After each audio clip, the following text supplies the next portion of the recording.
नमस्कार, मी संकेत आणि आपण पाहत आहात मुंबई आउटलुकचा नवीन आणि विशेष कार्यक्रम दिनविशेष। अगदी 100 वर्षांपूर्वी 6 डिसेंबर 1917 रोजी फिनलंडने अधिकृतपणे रशियापासून स्वातंत्र्य घोषित केले।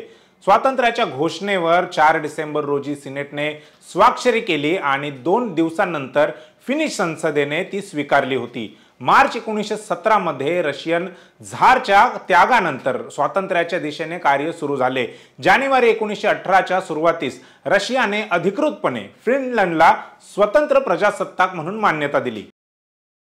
6 डिसेंबर 1992 हा दिवस भारताच्या भविष्याला वेगळे वळण देईल याची इतिहासात कोणालाही कल्पना आली नसेल।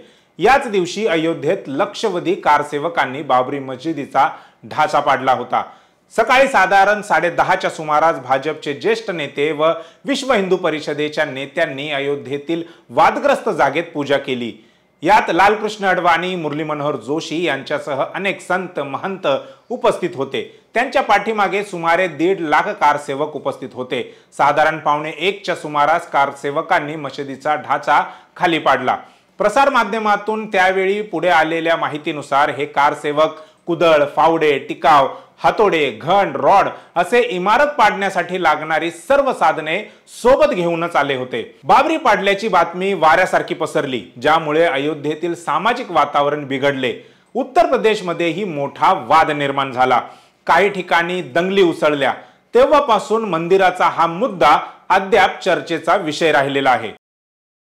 जर्मन भाषाशास्त्रज्ञ फ्रेडरिक मॅक्स म्युलर यांचा जन्म 6 डिसेंबर 1823 रोजी जर्मनीतील देसो नावाच्या शहरात झाला। हे जर्मन भाषाशास्त्रज्ञ पौराणिक कथाकार आणि प्राच्यविद्यावादी होते, ज्यांनी धर्मांचा तुलनात्मक अभ्यास केला। The sacred books of the east हा आशियाई धार्मिक लेखनांचा इंग्रजी अनुवादाचा 50 खंडांचा संच आहे, जो मॅक्स म्युलर यांनी संपादित केला आणि 1879 ते 1910 दरम्यान ऑक्सफर्ड युनिव्हर्सिटी प्रेसने प्रकाशित केला आहे। यात हिंदू धर्म आणि बौद्ध धर्माचा आवश्यक ग्रंथ समाविष्ट केले आहेत। डॉक्टर बाबासाहेब आंबेडकर यांचा जन्म 14 एप्रिल 1891 रोजी मध्य प्रदेशातील मऊ या ठिकाणी झाला। डॉक्टर आंबेडकरांना समाजाच्या प्रत्येक कानाकोपऱ्यातून तीव्र भेदभावांना सामोरे जावे लागले, कारण त्यांचे पालक महार जातीचे होते। महार जातीला ब्राह्मण व तत्सम वर्गाने अस्पृश्य म्हणून हिणवले होते। 1912 मध्ये त्यांनी मुंबई विद्यापीठातून राज्यशास्त्र आणि अर्थशास्त्र या विषयात पदवी संपादन केली। डॉक्टर आंबेडकर उच्च शिक्षणासाठी अमेरिकेत गेले। अमेरिकेतून परत आल्यानंतर डॉक्टर आंबेडकर यांची बडोद्याच्या राजाचे संरक्षण सचिव म्हणून नियुक्ती करण्यात आली।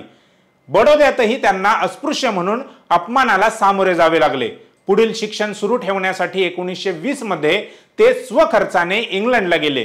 तिकडून परतल्यानंतर जातीभेदामुळे राष्ट्राचे तुकडे पडायला वेळ लागणार नाही म्हणून त्यांनी याच्या विरोधामध्ये लढायचे ठरवले।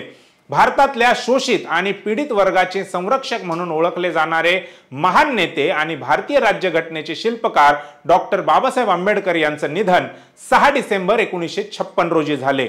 दरवर्षी 6 डिसेंबरला महापरिनिर्वाण दिनानिमित्त त्यांच्या स्मृतींना वंदन करण्यासाठी चैत्यभूमीवर जनसागर लोटतो। त्यांना आदरांजली वाहण्यासाठी लोक जमतात। दरवर्षी बाबासाहेबांच्या स्मृती दिनाचा हा दिवस महापरिनिर्वाण दिन म्हणून साजरा केला जातो।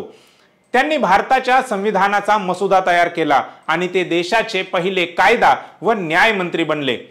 14 ऑक्टोबर 1956 रोजी डॉक्टर आंबेडकरांनी बौद्ध धर्म स्वीकारला आणि त्यांच्या सुमारे 5 लाख समर्थकांचे धर्मांतर केले। त्याच वर्षी 6 डिसेंबर रोजी त्यांचे निधन झाले। बाबासाहेबांना आदरांजली वाहण्यासाठी दादर येथील शिवाजी पार्क येथील चैत्यभूमीमध्ये गर्दी होत असते।